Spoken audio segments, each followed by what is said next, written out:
हरे कृष्णा, हर हर महादेव। स्वागत है आप सभी का आपके अपने चैनल हमारे संस्कार में। जैसा कि सभी जानते हैं, भाद्रपद मास खत्म हो चुका है और आज से शुरू हो रहा है आश्विन मास। तो सबसे पहले हमारे संस्कार चैनल की तरफ से आप सभी को आश्विन मास की बहुत बहुत शुभकामनाएं। आज से चातुर्मास का तीसरा महीना यानी कि आश्विन मास प्रारंभ हो रहा है और आज से ही शुरुआत हो रही है पितृपक्ष की। आश्विन मास के अंदर अनेकों महत्वपूर्ण व्रत, पर्व और त्योहार आते हैं। जैसे कि शुरुआत में आता है श्राद्ध पक्ष, जिसमें पितरों के लिए पूजन, तर्पण, श्राद्ध, पिंडदान इत्यादि किया जाता है। और उसके बाद में आती है नवरात्रि, शारदीय नवरात्रि के नाम से जिसे जाना जाता है, और जिसमें देवी दुर्गा की विशेष पूजा अर्चना और साधना का महत्व माना जाता है। इसके उपरांत इसी आश्विन मास में विश्वकर्मा दिवस, सर्वपितृ अमावस्या, सरस्वती पूजा, महानवमी, पापाकुशा एकादशी, शरद पूर्णिमा जैसे अनेक महत्वपूर्ण व्रत और पर्वों की तो जैसे झड़ी ही लग जाती है। मुख्य रूप से आश्विन के महीने में भगवान श्री विष्णु को समर्पित मास बताया गया है, ऐसा हमारे वेद शास्त्रों में वर्णित है।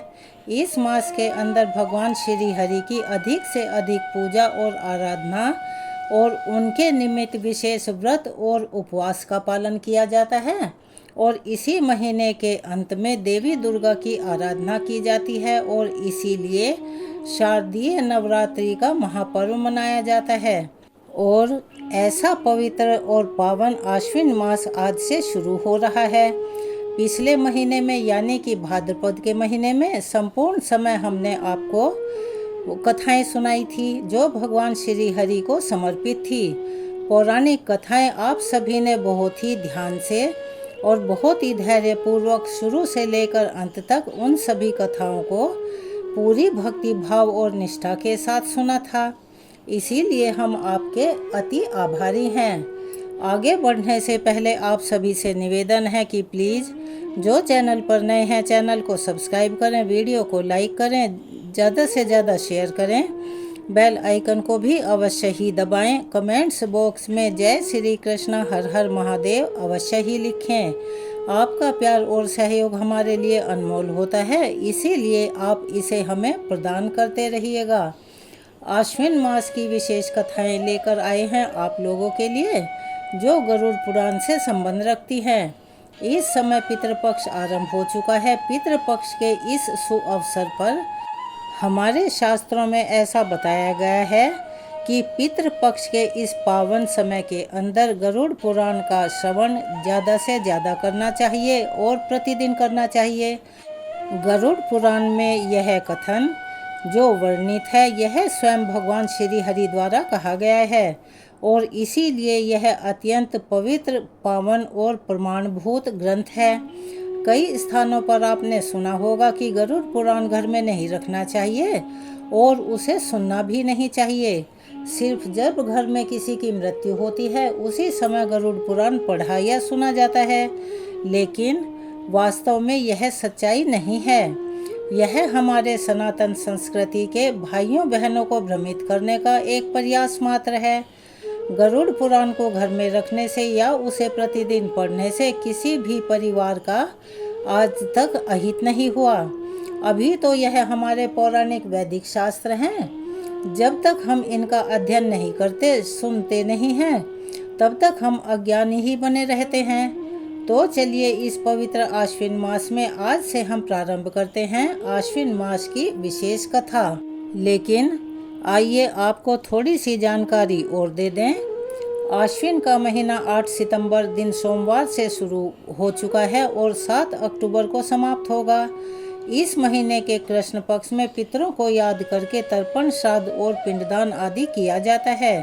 तो वहीं शुक्ल पक्ष में माँ भगवती के 9 स्वरूपों की पूजा शुरू हो जाती है और शारदीय नवरात्रि का पावन पर्व मनाया जाता है। एक सवाल यह उठता है कि आश्विन के मास को इतना पवित्र और पावन क्यों माना जाता है। तो चलिए हम बता रहे हैं आश्विन मास के महत्व के बारे में और इस महीने में पड़ने वाले कुछ खास और महत्वपूर्ण व्रत त्योहारों की तिथि के बारे में। आश्विन के महीने में नियमों का पालन करने वाले सभी भक्तों को या व्रत का पालन करने वाले श्रद्धालुओं को इस पूरे ही महीने में मांस, मदिरा, तामसिक भोजन, मसूर की दाल, सरसों का साग, चने आदि का सेवन नहीं करना चाहिए। इसके अलावा इस महीने का सारा पुण्य प्राप्त करने के लिए सभी भक्तों को तिल और घी का दान करना चाहिए, क्योंकि आश्विन महीने में माँ दुर्गा की पूजा की जाती है। इसीलिए इस पूरे महीने में माँ भगवती का पूजन विशेष रूप से करने के अलावा श्री दुर्गा सप्तशती का नियमित पाठ करने से अक्षय पुण्य की प्राप्ति होती है और माँ प्रसन्न होती हैं और अपने भक्तों पर अपनी कृपा दृष्टि हमेशा बनाए रखती हैं। क्योंकि आश्विन महीने की शुरुआत पितृपक्ष से होती है, इसीलिए अपने पितरों का स्मरण करते हुए उनके नाम से श्राद्ध, तर्पण, पिंडदान और दान आदि का कार्य जरूर करें। इस बार श्राद्ध पक्ष का पहला दिन 8 सितंबर सोमवार को रहेगा, 10 सितंबर को संकष्टी चतुर्थी रहेगी, 14 सितंबर रविवार को महालक्ष्मी व्रत का समापन होगा जो कि अभी चल रहे हैं, और इस दिन ही मासिक कृष्ण जन्माष्टमी का व्रत भी रहेगा और इसी दिन जीवित पुत्रिका का व्रत भी होगा। इसके अलावा 17 सितंबर बुधवार को इंदिरा एकादशी का व्रत रहेगा, जो कि पितृपक्ष में आने वाली एकमात्र एकादशी है। 19 सितंबर शुक्रवार को प्रदोष व्रत रहेगा, 21 सितंबर रविवार के दिन सर्वपितरी अमावस्या रहेगी और 22 सितंबर सोमवार से नवरात्रि व्रत का शुभारंभ हो जाएगा। इस बार 21 सितंबर को सर्वपितरी अमावस्या के दिन साल का दूसरा और आखिरी सूर्य ग्रहण भी लगेगा। शारदीय नवरात्रि का समापन होगा 2 अक्टूबर दिन गुरुवार को। इसी दिन विजयदशमी का पर्व भी होगा, जिसे दशहरा भी कहा जाता है, और इसी दिन कलश विसर्जन भी किया जाएगा। 3 अक्टूबर शुक्रवार को आश्विन महीने के शुक्ल पक्ष की पापांकुशा एकादशी रहेगी। 4 अक्टूबर शनिवार को शनि प्रदोष व्रत रहेगा, इस दिन पद्मनाभ द्वादशी भी है। 6 अक्टूबर सोमवार के दिन कोजागरी पूर्णिमा और शरद पूर्णिमा का व्रत होगा और 7 अक्टूबर दिन मंगलवार को वाल्मीकि जयंती रहेगी और इसी दिन शरद पूर्णिमा के निमित्त स्नान दान किया जाएगा। इसी के साथ यहाँ आश्विन माह की समाप्ति हो जाएगी। तो चलिए अब हम आपको सुनाते हैं और शुरू करते हैं आज का अध्याय। आज 8 सितंबर है और सोमवार का दिन है। आज आश्विन महीने के कृष्ण पक्ष का पहला दिन और प्रतिपदा तिथि है, जो कि 9:01 पर समाप्त होगी और राहु काल सुबह 7:30 से 9 बजे तक रहेगा। आज क्योंकि पितृपक्ष का पहला दिन है, तो आज के अध्याय का शुभारंभ करते हैं पापों से मुक्ति पाने की एक बहुत ही रोचक, पौराणिक और मन को हरने वाली कथा से। सभी से अनुरोध है कि कथा को पूरा अवश्य ही सुने। एक बार एक ऋषि ने सोचा कि अपने अपने पाप धोने के लिए सभी लोग गंगा में जाते हैं, लेकिन ऐसे में सारे पाप तो गंगा जी में ही समाहित हो जाते हैं और इस तरह से तो गंगा जी पाप की भागी हो जाएंगी। तब उन ऋषि ने यह जानने के लिए कि आखिरकार यह पाप जाता कहाँ है, बड़ी कठिन तपस्या की। तब उनकी कठिन तपस्या से भगवान प्रसन्न हुए और प्रकट होकर उन्हें दर्शन दिए। ऋषि ने उन्हें प्रणाम करके पूछा कि हे भगवान, कृपया यह तो बताइए कि गंगा जी में जो पाप धोए जाते हैं वह जाते कहाँ हैं। तब भगवान बोले कि चलो इस बारे में गंगा जी से ही पूछ लेते हैं। ऋषि और भगवान दोनों ने ही गंगा जी से पूछा कि हे गंगे, सब लोग आपके यहाँ पाप धोते हैं, तो इसका मतलब है क्या आप ही पापी हुई? गंगा जी ने कहा, मैं भला कैसे पापी हो गई? मैं तो सभी पाप लेकर समुद्र को अर्पित कर देती हूँ। इसके बाद ऋषि और भगवान समुद्र के पास गए और उससे भी वही प्रश्न पूछा कि हे सागर, गंगा सभी पाप आपको अर्पित कर देती है, तो क्या आप पापी हो गए? समुद्र ने कहा कि मैं पापी भला कैसे हुआ? मैं तो सभी पाप को भाप बनाकर बादल बना देता हूँ। अब ऋषि और भगवान दोनों ही बादलों के पास पहुँचे और पूछा, हे बादल, समुद्र पापों को भाप बनाकर बादल बना देते हैं, फिर तो आप पापी हो गए। बादलों ने कहा, मैं क्यों पापी हुआ और कैसे हुआ? मैं तो सभी पापों को वापस पानी बना देता हूँ और धरती पर गिरा देता हूँ, और इन्हीं बादलों और पानी की वजह से अन्न उपजता है। इसे ही मनुष्य खाता है। और अन्न में जो अन्न जिस मानसिक स्थिति से उगाया जाता है और जिस वृत्ति से प्राप्त किया जाता है और जिस मानसिक अवस्था में खाया जाता है, उसी के आधार पर मनुष्य की मानसिकता बनती है। और यही कारण है कि कहा जाता है कि जैसा खाए अन्न वैसा बने मन। जिस वृत्ति से अन्न प्राप्त किया जाता है और जिस मानसिक अवस्था में उसको ग्रहण किया जाता है, यानी उदाहरण के तौर पर अगर क्रोधित अवस्था में, संतुष्ट अवस्था में, खुश होकर या जिस भी अवस्था में अन्न को ग्रहण किया जाता है, वैसे ही विचार मनुष्य के बन जाते हैं। ऐसे में हमेशा भोजन शांत रहकर ही ग्रहण करना चाहिए। अन्न जिस धन से खरीदा जाए वह धन भी परिश्रम का ही हो। वह धन कभी भी दूसरों के दिल को दुखाकर, दूसरों को सताकर कमाया हुआ नहीं होना चाहिए। एक बार ठाकुर जी के एक बहुत बड़े और अनन्य भक्त थे जिनका नाम था घाटम दास जी। और सभी भक्तों, यह कथा ऐसी है कि जिसके सुनने के पश्चात आपके मन में कई प्रश्न उठेंगे। अब श्री घाटम दास जी जो थे वो कोई ऐसे वैसे नहीं थे, बल्कि बचपन से ही चोर थे। यानी कि उनके पैदा होते ही उन्हें चोरी करने के संस्कार दिए गए थे और वंशानुगत उनका व्यवसाय भी चोरी ही था। चोरी करना, डाका डालना, लूटपाट करना, यह घाटम जी का खानदानी पेशा था। यानी कि घाटम जी के दादा परदादा सब कोई चोर और डकैत थे। जाने माने चोर डकैत किसी को नहीं बख्शते, चाहे कोई भी हो।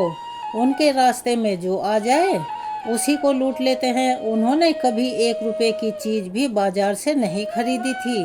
जितना भी सामान उनके घर में था वह सब लूटपाट और चोरी का ही था। यहाँ तक कि उनके घर में कभी खाना तक नहीं बना, कभी भोजन नहीं बना। पूछिए क्यों? क्योंकि वो भोजन तक दूसरों के घर से चुरा कर लाया और खाया करते थे। तो ऐसा पेशा था उनका घाटम जी का। अब एक बार घाटम जी किसी वन में किसी को लूटने की इच्छा से घूम रहे थे। सुबह से दोपहर हो गई, उन्हें आज कोई भी नहीं मिला जिससे वो लूट सकें। भटकते भटकते उन्हें भूख प्यास भी लगने लगी। अब आपके मन में एक सवाल उठ रहा होगा कि आखिरकार एक चोर को इतना सम्मान देकर भला क्यों पुकार रहे हैं हम? वो ठाकुर जी के इतने प्रिय भक्त क्यों था? तो देखिए, एक बार जो घाटम जी थे वो एक वन में घूम रहे थे। सोच रहे थे कि दिन भर से भूखा प्यासा हूँ, आज तो कोई ऐसा व्यक्ति मिला ही नहीं जिसके पास भोजन हो। कुछ अगर भोजन पा लिया जाता तो मेरा पेट भर जाता, मेरी भूख शांत हो जाती। अब भटकते भटकते वो घने जंगल में पहुंच गए। उन्होंने देखा कि किसी वृक्ष के नीचे आंसू बहाते हुए कोई संत महाराज बैठे हुए हैं। वो संत भगवान के ध्यान में मगन थे, आंखें बंद थी। भगवान का वो मन ही मन दर्शन कर रहे थे। और उसी भावुकता में जब इस तरह से दर्शन कोई सच्चे मन से करता है तो अनायास ही उसकी आंखों से आंसू बहने लगते हैं। वो प्रेम के आंसू होते हैं, भक्ति के आंसू होते हैं। तो वह संत महाराज भी भगवान के ध्यान में मगन थे। कहा जाता है कि संतों के दर्शन से पाप तत्काल ही नष्ट हो जाते हैं। तीर्थों का तो लाभ बहुत समय के बाद मिलता है, लेकिन अगर किसी संत के दर्शन हो जाएं तो उनके दर्शन का जो पुण्य है वह उसी क्षण मिल जाता है। घाटम जी ने उन संत महाराज को देखा तो उनके पास गए और उनके हृदय में बड़ा आनंद उमड़ पड़ा। उनकी इच्छा हुई कि जो थोड़ी सी देर पहले तक तो सोच रहे थे कि चलकर इन्हीं संत महाराज को लूट लें, लेकिन अचानक ही उनका मन बदल गया। तब उन्होंने सोचा कि चलो थोड़ी देर इन संत महाराज के पास बैठकर उनसे कुछ बातें की जाएं। कहाँ तो घाटम जी कभी किसी को नमस्कार तक नहीं करते थे। अब उनका मन यह हुआ कि उन संत महाराज को झुककर प्रणाम करें।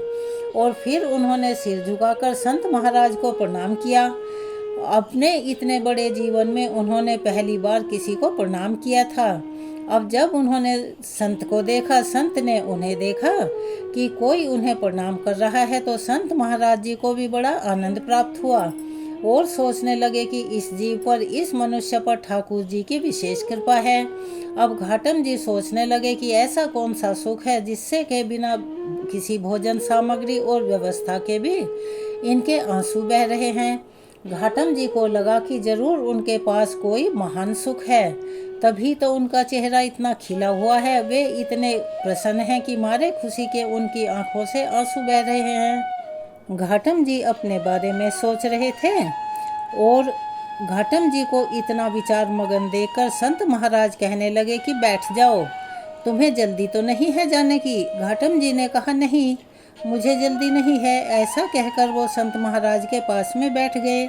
महात्मा जी कहने लगे कि देखो बेटा, यह जीवन बड़ा कीमती है। इस जीवन को सदैव भगवान के चरणों में यानी ठाकुर जी के चरणों में लगाए रखना चाहिए। कभी कोई गलत काम नहीं करना चाहिए। अब थोड़ी देर इधर उधर की बातें होती रही, कुशल मंगल पूछी गई। इसके बाद संत महाराज जी ने घाटम जी से उनके कामकाज के बारे में पूछा, जैसे कि अक्सर लोग एक दूसरे से पूछ ही लिया करते हैं। घाटम जी ने बताया कि महाराज, मैं तो चोरी करता हूँ, एक चोर हूँ, डाका डालता हूँ, लूटपाट करता हूँ। महात्मा जी ने सोचा शायद यह मजाक कर रहा है। उन्होंने फिर से पूछा तो वह कहने लगा, महाराज मैं बिल्कुल सच कह रहा हूँ। मेरा तो खानदानी पेशा ही लूटपाट करना, चोरी डकैती करना यही है। हमारे घर में कभी कोई चीज़ नहीं खरीदी जाती, बल्कि चोरी करके लाई जाती है। महात्मा जी ने जब यह बात सुनी तो कहने लगे, अरे भाई, यह तो बड़ा निंदनीय काम है। दूसरों का धन चुराने से, उन्हें दुख देने से इस लोक और परलोक में सब कुछ नष्ट हो जाता है। तुम्हारे ऊपर भगवान की कृपा हुई है, ठाकुर जी की कृपा हुई है कि तुम्हें आज मेरे दर्शन मिले हैं, मेरा संग तुम्हें प्राप्त हुआ है। अब तुम मेरे सामने एक नियम लो, यानी के कसम खाओ कि आज के बाद तुम कभी भी चोरी या डकैती नहीं करोगे। तो घाटम जी ने विनम्रता से हाथ जोड़कर कहा, महाराज यह तो बिल्कुल भी नहीं हो सकता। अरे इसी से तो हमारी रोजी रोटी चलती है, मेरा परिवार का पेट भरता है। बचपन से तो हमारे पुरखों ने चोरी करना ही हमें सिखाया है, यानी कि चोरी करने का जो गुण है वो घुट्टी में मिलाकर पिलाया है। जब हमने थोड़ा थोड़ा चलना ही सीखा था, तभी से हमें चोरी करने की आदतें और गुण सिखाए गए थे। अब आप मुझसे कह रहे हो कि मेरी जो बचपन की आदतें हैं, जो हमारा पेशा है, हमारा खानदानी काम है, मैं वही छोड़ दूं। मेरे बड़ों ने तो मुझे यह नियम दिया है कि कभी यह चोरी का धंधा ना छोड़ूं। आप में तो मुझे बस विशेष श्रद्धा हो रही है, इसीलिए मेरा मन आपकी तरफ खींचा चला आया। संत जी, आप चाहे मुझे कोई भी उपदेश दे दीजिए, बस मुझसे चोरी करना छोड़ने के लिए मत कहिएगा। अगर मैं आपको वचन दे भी दूंगा तो भी आजीवन वही करूंगा जो कि आप कहेंगे। तो संत महाराज कहने लगे कि अगर तुम चोरी करना नहीं छोड़ सकते तो कोई बात नहीं, लेकिन जो मैं कह रहा हूँ वह 4 बातें तुम्हें माननी पड़ेंगी। मानना चाहो तो मानो। पहली बात है सदा सच बोलना, झूठ कभी मत बोलना, चाहे तुम कितना भी गलत और निंदनीय काम क्यों ना कर रहे हो, तुम्हें झूठ बिल्कुल नहीं बोलना है। और दूसरी बात, साधु संतों की सेवा में रुचि रखना, जैसा भी तुमसे बन पड़े, जो कुछ भी तुम्हारे पास उपलब्ध हो, चाहे वो लूटपाट का हो, चोरी का हो, उसी से तुम साधु सेवा में अपनी रुचि बनाए रखना। जब भी कोई संत दिखाई दे तो उसे प्रणाम करना और उनसे कभी रुष्ट होकर क्रोध में बात बिल्कुल मत करना। हमेशा उनके आदर और बड़ी विनम्रता से बात करना। अगली बात, अगर कभी कोई संत तुम्हारे घर पर, तुम्हारे द्वार पर आ जाए तो उसे भूखा मत लौटाना, भले ही वह भोजन चोरी का क्यों ना हो। उन्हें जल पिलाना, भोजन करवाना और उनकी सेवा करना। और अगली बात, आज के बाद बिना ठाकुर जी को भोग लगाए कभी भी ना तो जल पीना और ना ही खुद भोजन करना। और चौथी और अंतिम बात, अगर कहीं भी ठाकुर जी की आरती हो रही हो तो बिना दर्शन के किए वहाँ से मत जाना और पीठ फेर कर तो बिल्कुल भी मत जाना। घाटम जी को संत महाराज की ये बातें बड़ी अच्छी लगी। उसे बड़ा आनंद आया। आनंद इसलिए आया क्योंकि उन्होंने तो चोरी करना बंद करने के लिए बिल्कुल भी नहीं कहा, बल्कि अन्य उपदेश ही दिए थे जो कि उसके लिए करने के लिए बहुत आसान थे।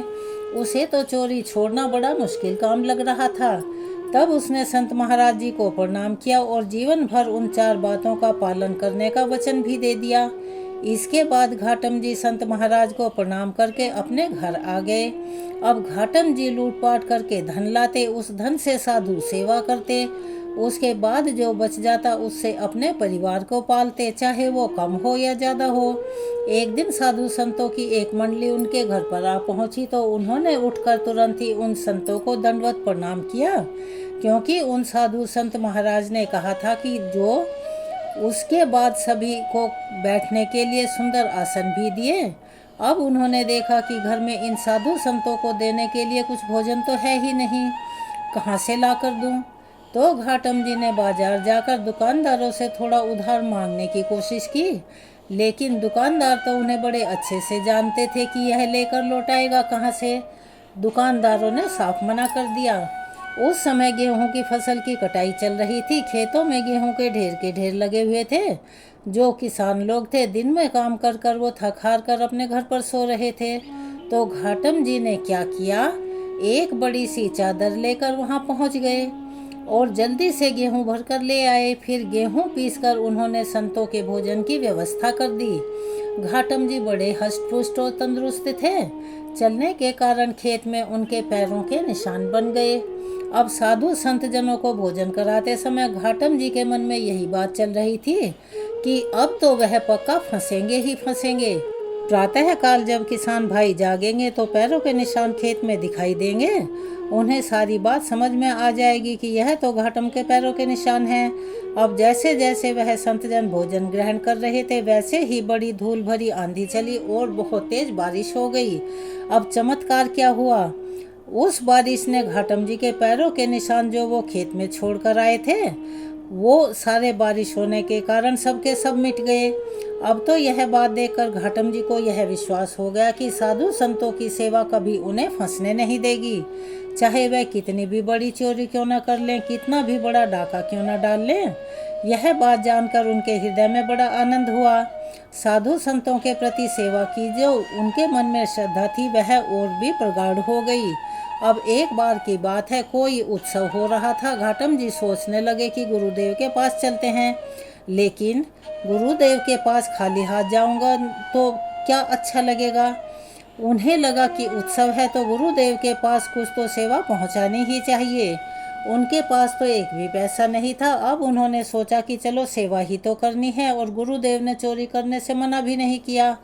उन्होंने तो कहा है सेवा करो चाहे चोरी करो, डाका डालो। तो अब घाटम जी सोचने लगे कि चलो आज रात में चोरी की जाए और जो कुछ भी मिलेगा उसे सुबह गुरुदेव को अर्पण कर देंगे। अब घाटम जी ने एक सिपाही का भेष बनाया और महाराज के अस्तबल में घुस गए। अस्तबल में खटपट की आवाज होने पर पहरेदार ने आवाज लगाई, अरे भाई कौन है। अब गुरुदेव ने घाटम जी को एक बात बोली थी कि तुम कभी भी झूठ मत बोलना, चाहे कितनी भी मुश्किल में फंसे हो सच ही बोलना। चोरी कर रहे हो तो डाका डाल रहे हो, कितना भी गलत काम क्यों ना कर रहे हो उस समय भी तुम्हें सच ही बोलना है। पकड़े जाने के डर से या कहीं से भागने के डर से भी कभी झूठ का सहारा मत लेना। गुरुदेव की आज्ञा तो माननी ही पड़ेगी, क्योंकि गुरुदेव को घाटम जी ने वचन जो दे रखा था। तो गुरुदेव की सत्य बोलने की आज्ञा मानते हुए घाटम जी ने वहीं से आवाज लगाई और जोर से कहा, अरे भाई मैं चोर हूँ चोर। अब पहरेदार ने सोचा कि अगर चोर होगा तो वो चिल्लाकर थोड़ी बताएगा, कोई मजाक कर रहा है। पहरेदार को लगा यह तो कोई राजा का खास आदमी है, तभी तो यह हास परिहास में बिना डरे यह सब कुछ कह रहा है कि मैं चोर हूँ। अब सिपाही के भेष में घाटम जी ने राजा के अस्तबल में जो घोड़े बंधे हुए थे उनमें से सबसे बढ़िया एक घोड़ा लिया और उस पर सवार होकर वहां से चल दिए। उनकी वेशभूषा को देखकर पहरेदारों ने पहले की तरह उन्हें बिल्कुल भी नहीं रोका। पहरेदार सोचने लगे कि एक आदमी इतना निर्भीक निडर होकर बिना डरे हुए राजा के अस्तबल में चला गया, जो बिल्कुल सबसे सुंदर घोड़ा था उसी को लेकर जा रहा है। ऐसा तो कोई सामान्य व्यक्ति कर ही नहीं सकता, किसी की हिम्मत ही नहीं हो सकती। हो न हो यह महाराज जी का कोई खास आदमी होगा। अब घाटम जी उस घोड़े पर सवार होकर वहां से चल पड़े। वहां से निकले तो सोचा कि चलो इस घोड़े को कहीं बेच देंगे, जो पैसे मिलेंगे उन्हीं से गुरुजी की सेवा कर देंगे, उन्हीं को गुरुजी की सेवा में अर्पण कर देंगे। घोड़े के साथ वह चलते जा रहे थे कि रास्ते में सुबह सुबह का समय था। ठाकुर जी की मंगल आरती हो रही थी अब उन्होंने सोचा कि गुरुजी की यह भी तो आज्ञा है कि अगर कहीं आरती हो रही हो तो दर्शन अवश्य ही करना, ऐसी जगह से पीठ फेर कर कभी मत जाना। तो उन्होंने घोड़े को वहीं एक पेड़ से बांध दिया और आरती के दर्शन करने के लिए मंदिर के अंदर चले गए। उधर पहरेदारों ने जब सोचा कि राजा का कोई आदमी होता तो सबको सूचना मिली होती। अब उन्हें समझ में आया कि वह तो वास्तव में चोर ही था और सच बोल रहा था, और हमने उसके धोखे में आकर उसे जाने दिया। अब राजा के जो सैनिक थे वह चोर और घोड़े का पीछा करने लगे और उसी जगह पर जा पहुँचे जहाँ पेड़ से घोड़ा बांधकर घाटम जी अंदर आरती के दर्शन के लिए गए थे। सिपाहियों ने इधर उधर नजरें घुमाई तो घाटम जी तो उन्हें कहीं नहीं दिखाई दिए, लेकिन घोड़ा जरूर नजर आया। घोड़ा वहीं था, कदकाठ वही थी, लेकिन यह बड़े आश्चर्य की बात थी कि उसका रंग बदल गया था। काले रंग का जो घोड़ा था अब सफ़ेद दिख रहा था। सिपाही वहीं पेड़ के नीचे खड़े हो गए कि घोड़ा तो यही है, पर यह तो काला था, यह सफ़ेद कैसे हो गया भाई। इतने में ही आरती के दर्शन करके घाटम जी मंदिर से बाहर आ गए। सिपाहियों ने देखा तो पकड़ लिया कि बताओ, यह घोड़ा वही है ना जो तुम रात में चुरा कर लाए थे। घाटम जी कहने लगे, हाँ, मैं वही चोर हूँ जो घोड़ा चुरा कर ले गया था। सिपाही पूछने लगे कि अरे भाई, वो घोड़ा तो काला था और यह सफ़ेद है, यह सफ़ेद कैसे हो गया। घाटम जी बोले, यह तो आश्चर्य की बात है, यही तो मैं भी सोच रहा हूँ कि यह सफ़ेद कैसे हो गया। तब घाटम जी बोले, मुझे नहीं पता, यह तो ठाकुर जी ही जाने। मेरे गुरुदेव ने तो यह कहा था कि अगर कहीं आरती हो रही हो तो ठाकुर जी के और आरती के दर्शन करना। मैं तो बस दर्शन करने गया था, बाहर आकर देखा तो काला घोड़ा सफ़ेद हो गया था। यह तो गुरु जी का या ठाकुर जी की है कोई चमत्कार होगा। अब यह बात सुनकर सारे सिपाही भी हैरान रह गए। अब उन्होंने घाटम जी और घोड़े को साथ लिया और राजा के पास पहुंचकर सारी बात बताई।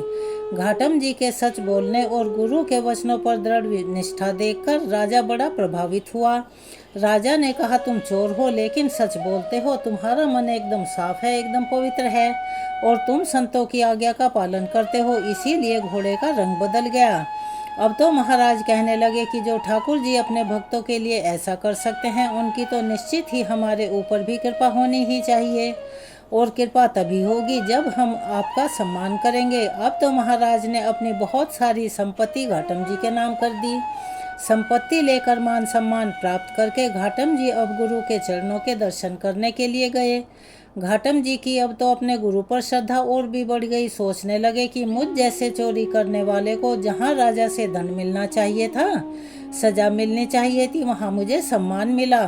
वे गए और अपने गुरु जी को भेंट समर्पित की।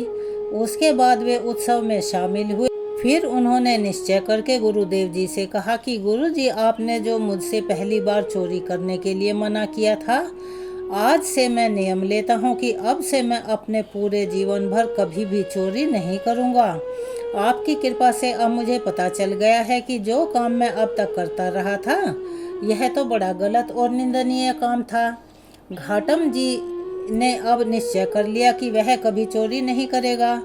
घाटम जी को अब सत्संग सुनने और साधुओं की सेवा करते हुए बहुत दिन बीत गए। उनके मन में आया कि ठाकुर जी कैसे दिखते हैं, कभी उनसे मिलना भी तो चाहिए। इतने समय से मैं ठाकुर जी की सेवा कर रहा हूँ, आज तक मैंने कभी उनके दर्शन नहीं किए। अब तो मैं ठाकुर जी से मिलकर ही रहूँगा। इस तरह वो ठाकुर जी को ढूंढने लगे। ठाकुर जी कहीं नहीं मिले तो घाटम जी को अब बड़ा गुस्सा आ गया। एक दिन उन्होंने ठाकुर जी से बड़ा नाराज होकर कहा, ठाकुर जी, एक बात तो बताइए, पहले मैं बिना स्नान किए भोजन खाता था, अब मैं आपके लिए स्नान करने के बाद भोजन खाता हूँ, और तो और वह भोजन मैं पहले आपको अर्पित करता हूँ, उसके बाद में मैं खाता हूँ। पहले मैं कभी कंठी माला नहीं पहनता था, कभी तिलक नहीं लगाता था, पूजा नहीं करता था। अब मैं आपके लिए अपने गले में कंठी भी धारण करता हूँ, माथे पर तिलक भी लगाता हूँ। किसके लिए करता हूँ ठाकुर जी? आपके लिए ही तो ना, आपको प्राप्त करने के लिए ही तो करता हूँ। प्रभु जी, मैं इतने समय से यह सब कर रहा हूँ, आप मेरे लिए क्या कर रहे हैं? जरा बताइए तो सही। अब आप मुझे यह भी बताइए कि मुझे आपके दर्शन कब होंगे, कब दर्शन देंगे? वह मन ही मन ठाकुर जी से बात कर रहे थे कि इतनी ही देर में उनकी बात सुनकर ठाकुर जी ने तो आव देखा ना ताव तत्काल ही प्रकट हो गए। अब जिस पर ठाकुर जी की कृपा हुई हो, भला वह भवसागर के बंधन में कैसे बंधा रह सकता है। ठाकुर जी ने घाटम जी को उतार दिया और उसी अक्षण उन्हें मोक्ष प्राप्त हो गया और वे ठाकुर जी के धाम बैकुंठ लोक को चले गए। सत्संग के प्रभाव से घाटम जी का पूरा जीवन बदला। कहाँ तो वह पहले बचपन से ही चोरी करते थे, हर समय यही सोचा करते थे कि आज कहाँ चोरी करनी है, किसको लूटना है, कहाँ से भोजन लाना है यानी कि चुराना है और कहाँ सोना चांदी लूटना है। अब कहाँ वे हर समय यह सोचा करते थे कि ठाकुर जी की सेवा कैसे करनी है, उन्हें कैसे पाना है। इस तरह से जब उनके मन में ठाकुर जी के प्रति लगन लगी तो आखिरकार उन्होंने ठाकुर जी को पा ही लिया। और यह सब हुआ अच्छी संगत के कारण। अगर साधु संत जनों के सत्संग में रहेंगे तो वे इसी तरह से भगवान को पाने की हमारे मन में जो इच्छा है, जो लगन है, और वो ज़्यादा प्रगाढ़ हो जाएगी। इस संसार से मोह माया से हमारा जो पिंड है वह छूट जाएगा। मोह माया के बंधन कटेंगे। ठाकुर जी की कृपा से हमें भी बैकुंठ लोक की प्राप्ति होगी। यह थी आज की कथा। इसको हम यहीं विराम देते हैं। धन्यवाद।